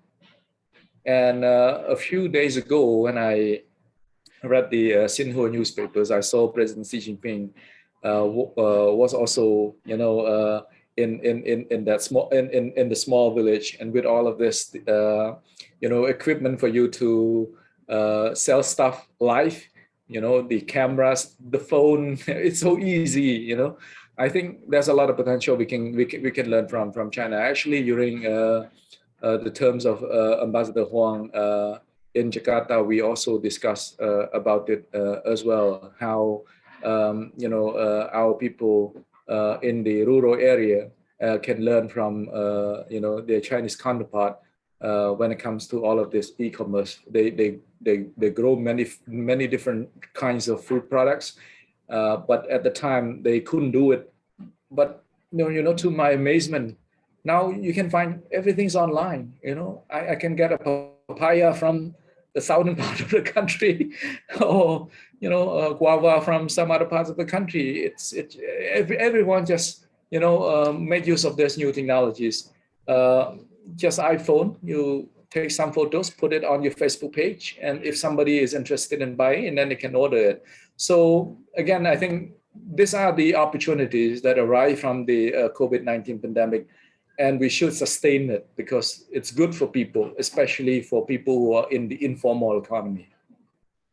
Yes, thank you, Your Excellency, for that very extensive answer to the third question. I have two more questions. I'll read the fourth question. So it's all about challenges. So China-ASEAN economic cooperation also faces challenges such as trade and investment competition, trade surplus, competition for dominance in economic cooperation, and also the so-called China threat theory. On this note, how ASEAN and China could possibly mitigate and respond to these challenges together while preserving good and positive relations? Your Excellency? Yeah, thank you very much. I think for this question, the numbers speak for itself, right? Over the past 30 years, 85 times in terms of our volumes of trade. 12 years, China has been the largest trading partner for ASEAN member state. And last year, ASEAN was the largest trading partner for China. Of course, when it comes to trading with one another, there's always competitions. It's just how we are going to manage the competition. So find a way to turn the competitions into mutual benefit. And that is some things that other countries can learn from how ASEAN and China do all of this. Now, China also produce a lot of agricultural produce, but at the same time, many ASEAN members that can still, export agricultural produce to China. There's always areas that we can work together, and people can always benefit from, the trading relationship that we have. I can now enjoy all the electronic devices from China, machinery from China, or some other stuff that, people here in the regions can use it for personal purposes, or even, as part of the production and so on. Now, if you want to do fish farming, then all of the equipment you need from China. But then when it comes to rice and other stuff, China also import from ASEAN member state. So I think there's always, some degree of competition. There's no doubt about that. I don't think that it's factual for us to say that there's no competitions at all. But the most important thing at the end of the day is that how we can, manage that competition, how we can turn that competitions into mutual benefits. And at the end of the days, I think that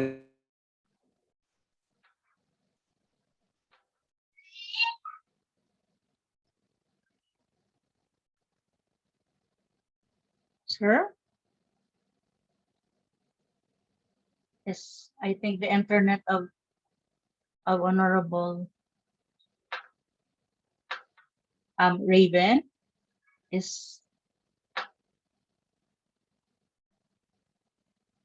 I think he's disconnected po. ayun nga eh. So, probably we should just, what do you think? We should just move on, no? And then later, because we have still one more question. Is it possible for us to get connected to call Honorable Kung Fu before we end? No? Anyway, we just have one last question and then we'll have the closing remarks. Raven, can you please facilitate? Thank you. Yes, I'll talk to Kane. Yes. Hold on, thank you. Thank you. Ladies and gentlemen, just I think there was just a technical problem on the part of Honorable Kung Fu, but I think let's just give him a bit of time. Anyway, we just have last part of the program and last question as well. No? Because the last question actually is very important as well. Yeah. But let's see. No, we'll just take one hello, minute. can you hear me now? I'm Yes, back. sir. Yes, Sorry, thank you so much. There's some connection problems. No problem, sir. Right. Again, just to continue from where I left off. Again, when it comes to competitions, we always have it. But what we believe in is that we need to continue to, adopt this multilateral mindset, because we are better off by working together, by trading together. And I don't think that, a ASEAN member state would believe that, because you are a more advanced countries or bigger economy and so on, it becomes a threat and then we cannot trade with you and things like that. I don't think that is in the mind of all the people here in the region. And if you look at the statements and also the policies and actions that ASEAN member state have been doing over the past years, they always reject unilateralism. And they always believe that there's always, healthy competitions, and there's always positive benefit that we can get from, a stronger trading relationship that we have. And China is one of our most important trading partners. And that is some things that, member state continue to say, it is not some things that, there's disagreements or different views. I think there's a consensus among all the ASEAN member states that, we have competition. We have some areas that we need to address our differences. For example, when it comes to trade, and that's the reason why it takes years to conclude the Usec. But at the end of the day, we conclude the Usec, and the Usec is going to be an important tool for us to advance our economic interests and also our mutual interests in this case. So again, I don't believe in this, threat theories.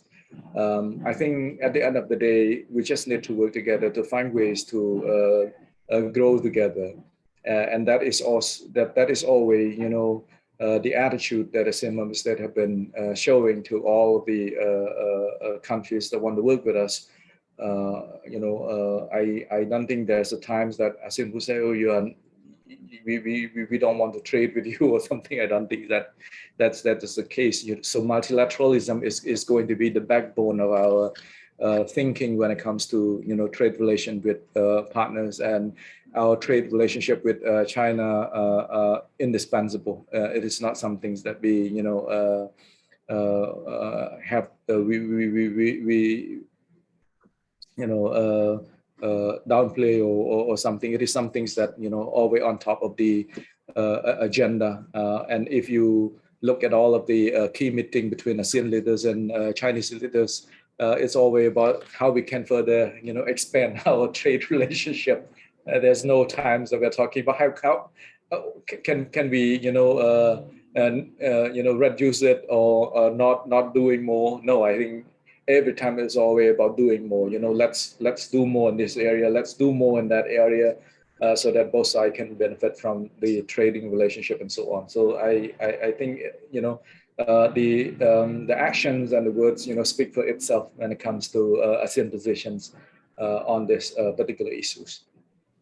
Thank you very much, Honorable Kong Fu. I will ask the last question before we move on to the last part of our program for this Manila Forum. So the last question is, what are your expectations for the upcoming special summit commemorating the 30th anniversary of the ASEAN-China dialogue relation this month?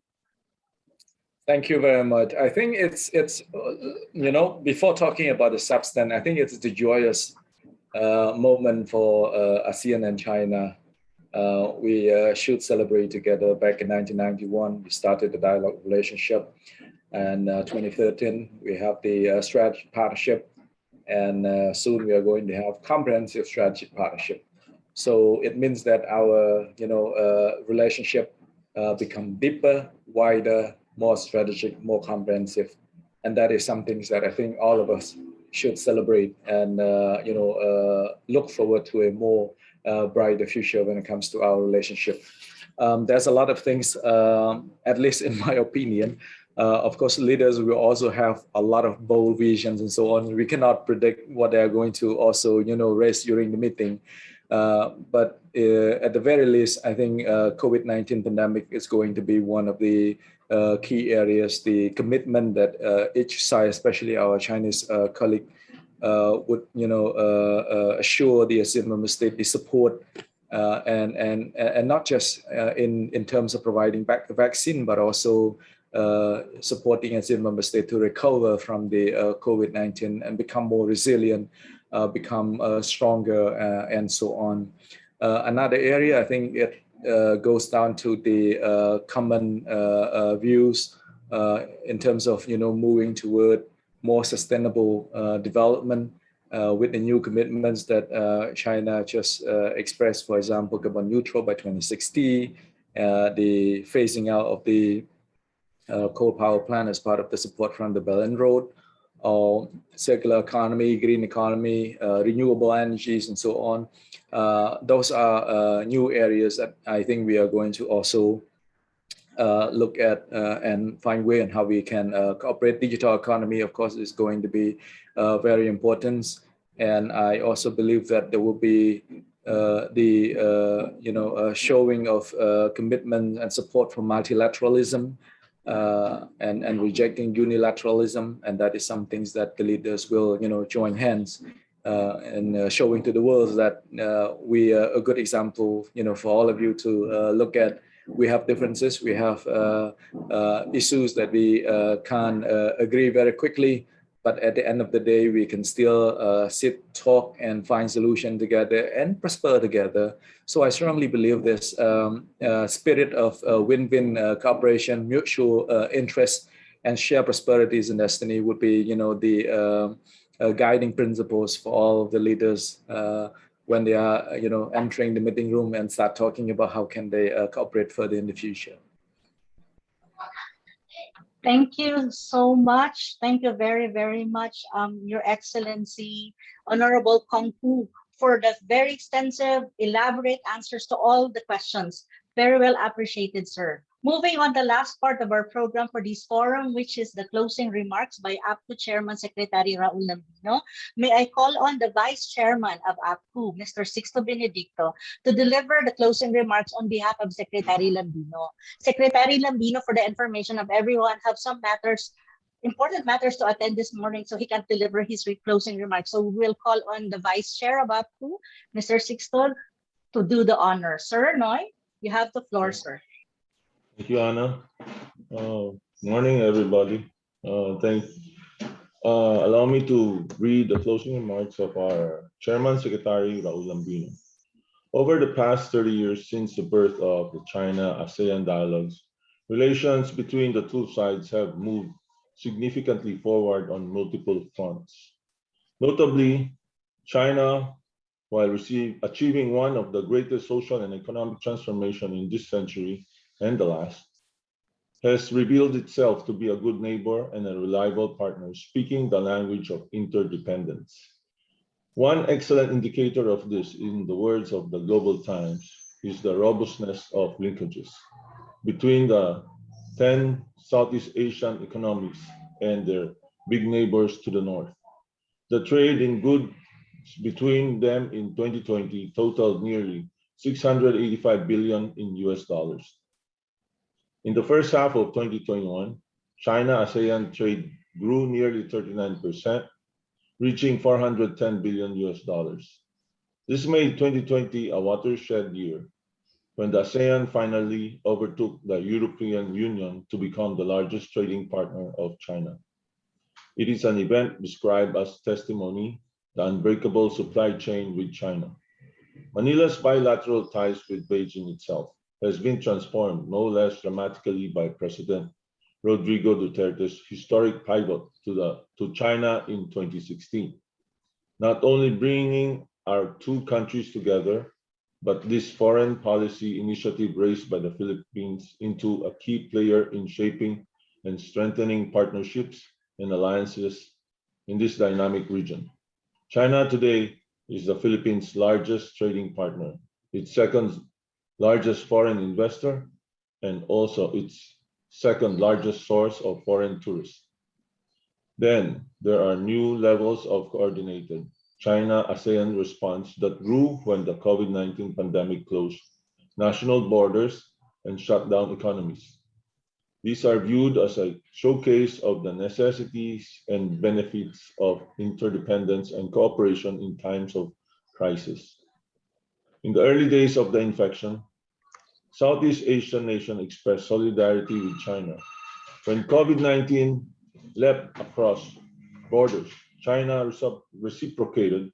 It sent medical equipment and experts, and later donated millions of anti-COVID-19 vaccines when they became available to Southeast Asian countries.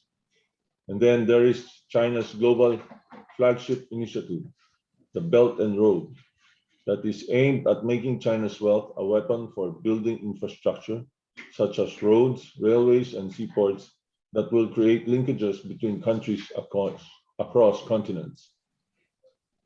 In Southeast Asia, China's multiple BRI engagement worth 700 billion US dollars, 740 billion US dollars in investments in 2018. In the Philippine scenario, we have achieved synergies between the BRI and President Duterte's game-changing Build program. All of these are being carried out in the context of China's much-touted BRI aims of building a community with a shared future, as well as win-win scenario and people-to-people connection. Clearly then, China-ASEAN relations have never been better and stronger than at any time during the past 3 decades. But questions and speculations about where to take the next step abound. China wants to take it to the next level of engagement. It has proposed a strategic comprehensive partnership with ASEAN. Such a partnership comes in the midst of new realities in the region. One is the continuing tensions over the China-US trade war, and the other, of more recent vintage, is the emergence of the Regional Comprehensive Economic Partnership, popularly known by its acronym RCEP. RCEP is the world's largest free trade bloc and is likely to be ratified and come into force sometime next year. It includes the 10 ASEAN nations and China together with Australia, New Zealand, Japan, and South Korea.